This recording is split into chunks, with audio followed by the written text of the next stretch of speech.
Hello guys, welcome to our YouTube channel. तो इस video के अंदर हम डिस्कस करेंगे क्लास 8 का chapter 2 linear equation in one variable, जिसकी एक्सरसाइज 2.4 का क्वेश्चन नंबर 6। क्वेश्चन नंबर 6 है हमारे पास। There is a narrow rectangular plot reserve for a school in Mahuli village. The length and breadth of the plot are in the ratio 11:4। At the rate of ₹100 per metre it will cost the village panchayat ₹75,000 to fence the plot. What are the dimension of the plot.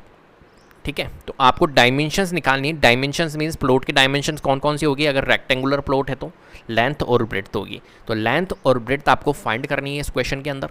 ठीक है, और question क्या कह रहा है कि एक rectangular plot है जो कि रिजर्व है स्कूल के लिए माहुली विलेज में। ठीक है, और the length and breadth of the plot are in the ratio 11:4।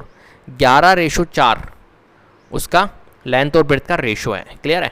और eight the rate ₹100 per metre it will cost the village panchayat ₹75,000 to fence the plot.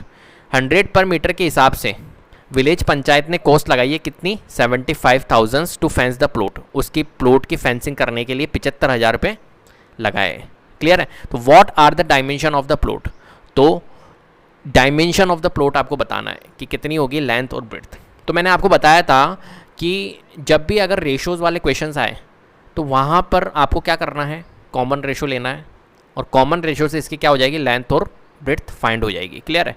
तो कॉमन रेशो लेंगे। कॉमन रेशो से क्या होगा, ये अभी रेशोज़ है, वैल्यू नहीं है, लेकिन रेशोज़ अगर अपन कॉमन रेशो ले लेंगे ना तो फिर लेंथ और ब्रेड्थ भी आ जाएगी। एक्स के फॉर्मेट में आएगी लेकिन लेंथ और ब्रेड्थ आ जाएगी। क्लियर है बात। तो सबसे पहले इनका कॉमन रेशो ले लेंगे और फिर इस क्वेश्चन को करेंगे।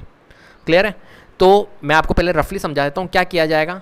देखो, जब हम इसका कॉमन रेशो लेंगे, पहले तो मुझे एक बात बताओ कि यहाँ पर लिखा हुआ है 100 per metre it will cost the village panchayat ₹75,000 fence the plot. इस जो लाइन का ये जो स्टेटमेंट दे रखी है, इसका क्या रोल है बताइए। तो इसका यही रोल है कि यार मैं अगर देखो 75,000 रुपीज़ टोटल कॉस्ट लगाएगी विलेज पंचायत, किसके लिए, फेंसिंग के लिए। फेंसिंग क्या चीज़ होती है आपको पता है। फेंसिंग होती है कि कोई भी रेक्टेंगुलर प्लॉट या कोई भी प्लॉट हो, स्क्वायर प्लॉट है, कैसा भी प्लॉट है, फेंसिंग मतलब समझ लेना, फेंसिंग मतलब पेरीमीटर होता है। कैसे, फेंसिंग मतलब होता है तारबंदी। फॉर एग्जांपल ये मेरा एक प्लॉट है इस टाइप का, ठीक है, ये रेक्टेंगुलर प्लॉट है, तो इस पर मेरे को तारबंदी करनी है। तो तारबंदी कैसे होगी, यहाँ से यूँ यूँ और यूँ, ये होती है तारबंदी, मतलब बाउंड्री। तो फेंस मतलब क्या होता है, बाउंड्री होता है एक तरह से। ठीक है, तो बाउंड्री होगी, तो बाउंड्री मतलब पेरीमीटर। तो ये एक तरह से यहाँ से हमारा क्या निकलेगा इस स्टेटमेंट से, 100 per metre it will cost the village panchayat ₹75,000 to fence the plot.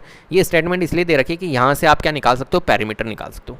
कैसे निकालोगे, तो देखो यहाँ पर क्या निकली हुई है, टोटल कॉस्ट दी हुई है। टोटल कॉस्ट कितनी है, 75,000। कितनी है, 75,000। और रुपीज़ किसके हिसाब से, 100 पर मीटर के हिसाब से 75,000 कॉस्ट हुई है कि 100 रुपये पर मीटर, 100 रुपये पर मीटर, 100 रुपये पर मीटर, 100 रुपये पर मीटर, ऐसे कर करके 75,000 हुई है। तो मुझे ये बताइए कि कितना मीटर, तो ये पेरीमीटर कितना था, फेंसिंग करिए, बाउंड्री करिए तो पेरीमीटर ही आएगा। तो ये पेरीमीटर कितना था, इससे पेरीमीटर कैलकुलेट कर सकते हो। तो देखो 75,000 टोटल कॉस्ट थी और पर मीटर की कॉस्ट कितनी थी, 100 थी। तो डिवाइडेड बाय अगर 100 मैं कर दूँ तो क्या ये 750 इसका पेरीमीटर नहीं है, मुझे बताइए। तो इससे 750 आएगा ना। फॉर एग्जांपल मैं अगर आपको, चलो इसको छोड़ो आप, मैं आपको चॉकलेट का एग्जांपल देता हूँ, है ना। मैंने कहा कि यार मैं 500 रुपये की चॉकलेट लेके आया। कितने की चॉकलेट लेके आया, 500 रुपये की चॉकलेट लेके आया। और पर चॉकलेट कितनी, पर चॉकलेट की जो रेट थी ना वो 50 रुपीज़ थी। कितनी, 50 रुपीज़। अब बताओ मैं कितनी चॉकलेट लेके आया। मैंने कहा टोटल 500 रुपये की चॉकलेट लेके आया, पर चॉकलेट की रेट जो थी वो 50 रुपीज़ थी। तो मैंने अब आप बताओ कितनी चॉकलेट लेके आया मैं। तो आप कहोगे सर 10 लेके आए। कैसे, कि टोटल रुपीज़ कितने थे, 500 रुपीज़ की आप चॉकलेट लेके आए, पर चॉकलेट की रेट 50 रुपीज़ थी। तो आप कर दोगे इसको रिड्यूस, तो कितना आएगा, 10 चॉकलेट आप लेकर आए। क्लियर है बात। तो यहाँ पर भी तो यही हो रहा है, 75,000 टोटल कॉस्ट लगी थी। ठीक है, और पर मीटर की कितनी रेट थी, 100 रुपीज़ थी, तो 100 से डिवाइड कर दिया तो हमारी क्या निकल गई, पेरीमीटर निकल गया कि बाउंड्री कितनी थी। क्लियर है। यहाँ पर चॉकलेट आ रही है, यहाँ पर क्या आ रही है, बाउंड्री कितनी थी, पेरीमीटर आ रहा है। क्लियर है बात। तो इस टाइप से इसका पेरीमीटर निकल जाएगा और पेरीमीटर की आपने अगर कहानी समझ ली तो बस क्वेश्चन सॉल्व हो जाएगा, कोई दिक्कत ही नहीं है। ठीक है, तो ये पेरीमीटर आपका निकल गया। अब देखिए यहाँ पर क्या दिया हुआ है आपको, रेशोज़ में दिए हुए हैं आपको, तो मैंने कहा था आपको कॉमन रेशो लेके आप इनकी लेंथ और ब्रेड्थ भी निकाल सकते हो। अब पेरीमीटर दिया हुआ है और ये दिया हुआ है तो इज इक्वल्स टू में रख देना, है ना। पेरीमीटर गिवन है तो पेरीमीटर गिवन है तो उसके इक्वल में रख दो आप, कोई दिक्कत है? कोई दिक्कत नहीं है। तो चलिए शुरू करते हैं हम इसका फेयर आउट। तो हम क्या करेंगे यहाँ पर, लेट करेंगे, let the common ratio of the length and breadth of the plot be x. Clear है बात? हमने ले लिया भाई length and breadth of the plot be x, then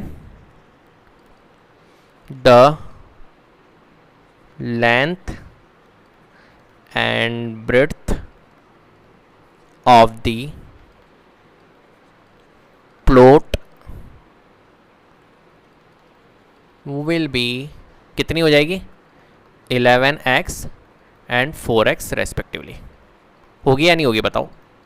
होगी। क्लियर है, क्योंकि कॉमन रेशो x ले लिया तो अब 11:4 में है उसकी लेंथ और ब्रेड्थ, तो 11x एंड 4x हो जाएगी। क्लियर है, अब ये हमने कर लिया। अब इसके बाद में आपको क्या करना है कि भाई पेरीमीटर ऑफ द प्लॉट आपको दिया हुआ है। क्या दिया हुआ है? Perimeter of the plot. तो दिया हुआ नहीं है मतलब आपको निकालना है पेरीमीटर अकॉर्डिंग टू क्वेश्चन, लिख लो यहाँ पर, according to question perimeter of the plot is equal to, कैसे निकलेगा आपका पेरीमीटर ऑफ द प्लॉट? कैसे निकलेगा? टोटल जो कॉस्ट है, मैंने अभी आपको बताया था, टोटल कॉस्ट में डिवाइड करेंगे हम। टोटल कॉस्ट में क्या डिवाइड करेंगे? कॉस्ट ऑफ 1 मीटर,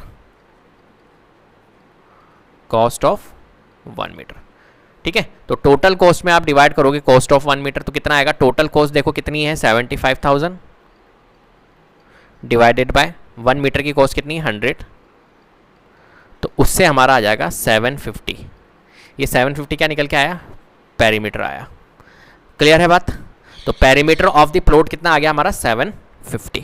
अब बताओ भैया पेरीमीटर ऑफ द प्लॉट और perimeter of the plot, plot किस फॉर्म में है? प्लॉट है हमारा रेक्टेंगुलर, तो पेरीमीटर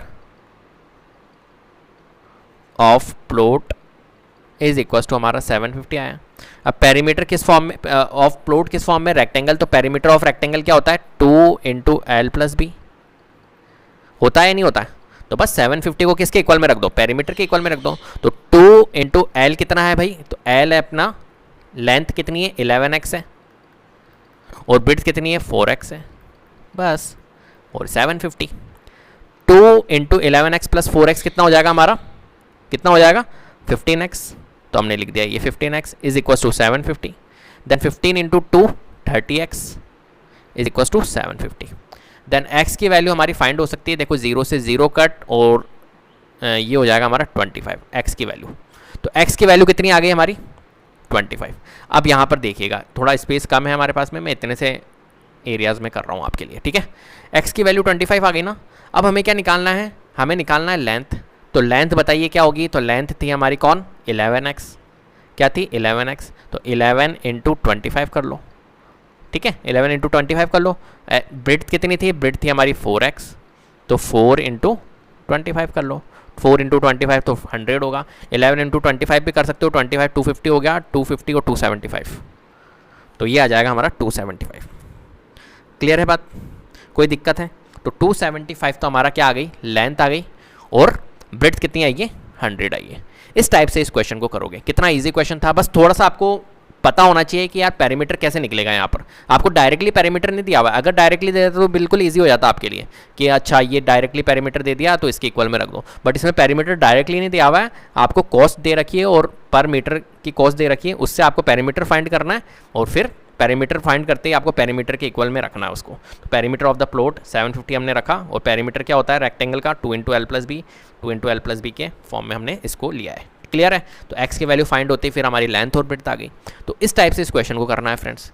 ठीक है, तो अगर वीडियो पसंद आई है तो प्लीज़ लाइक कीजिए, शेयर कीजिए और चैनल को जरूर सब्सक्राइब कर लीजिएगा और बेल आइकन को जरूर प्रेस कर लीजिएगा, जिससे कि अपकमिंग वीडियोज़ के नोटिफिकेशन आपको टाइम टू टाइम मिलते रहे। Thank you so much.